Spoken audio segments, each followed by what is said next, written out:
अरावली पहाड़ी के लिए कुछ देखना चाहिए गवर्नमेंट को, देश की जनता को भी देखना चाहिए, गवर्नमेंट को भी देखना चाहिए। कहीं कोई बाहरी ताकतें तो इसके कटान के लिए यहाँ पे कटवा नहीं रही हैं इस पहाड़ी को, क्योंकि देखा जा रहा है आगे चलकर थोड़े सालों बाद क्लाइमेट चेंज हो जाएगा और क्लाइमेट चेंज होने वाला भी है और दुनिया पर बहुत बड़ा ख़तरा भी मंडरा रहा है एक आने वाले 30 सालों के अंदर अंदर।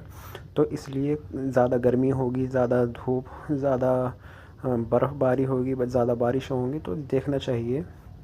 इसलिए कोई बाहर की ताकतें या बाहर के देश तो इसमें कोई इन्वॉल्व नहीं है इस मैटर के अंदर, या कोई बाहर के लोग जो पड़ोसी मुल्क हो या उससे भी आगे अमेरिका और ऑस्ट्रेलिया, सब देखना चाहिए, क्योंकि इसके अंदर जो भी हो रहा है वो बाहर की ताकतों की वजह से। ऐसे देश के अंदर अपना कोई भी काम होता है कि सबसे पहले ये देखना चाहिए कहीं कोई बाहर की कंट्री तो नहीं इसमें इन्वॉल्व है, उसके लोग तो इन्वॉल्व नहीं है इस काम के अंदर। क्योंकि ऐसा बड़ा काम जब भी होता है जब बाहर की कंपनियां देश में आती हैं और कुछ अपना प्रॉफिट देखती हैं, या बाहर के देश प्रॉफिट देखते हैं, हमें क्या फ्यूचर में होने वाला है इस काम से फ़ायदा।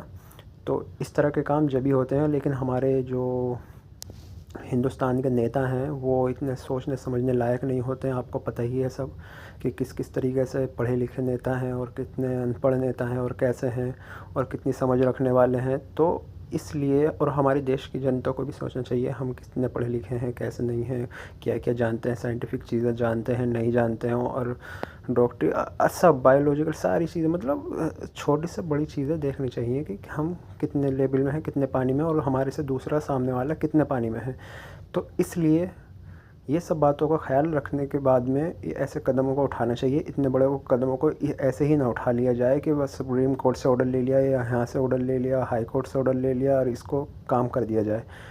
तो इसमें ये देखना चाहिए कि किसी का, अपने देश का सबसे पहले नुकसान तो नहीं हो रहा है, उसके बाद में या कोई बाहर का इन्वॉल्व नहीं है इसके अंदर, ये देखना चाहिए। इससे पहले कोई भी ऐसी बातें ना, और प्रॉफिट के लिए तो बिल्कुल भी ना उठाएं ऐसी बातें। अपने 2 पैसे कमाने के लिए 60-70 साल जियोगे, 80 साल जी के ज़्यादा 90 साल जी रहे हो आज के टाइम में, उससे ज़्यादा तो नहीं जियोगे। ठीक, 100 साल भी तुम 1 सेंचुरी मान लो, लेकिन फिर भी क्या, लेकिन दूसरों के लिए, अपने बच्चों के लिए भी ख़राब कर रहे हो। तो आने वाले फ्यूचर को भी देखो और अपने लिए आज के भी देखो। थोड़े कम में भी गुजारा हो जाएगा, ज़्यादा में भी हो जाता है, कम में भी हो जाता है, सब में हो जाता है, लेकिन जो सही है सही से चलो, सही देखकर। ये नहीं बस मुँह उठाया और कहा किसी ने कुछ भी और चल दिए, क्योंकि ये सब निशानियां हैं कि सामने वाला अनपढ़ है देश, उसको किस तरीके से, जनता अनपढ़ है उसको कैसे उल्लू बनाया जाए।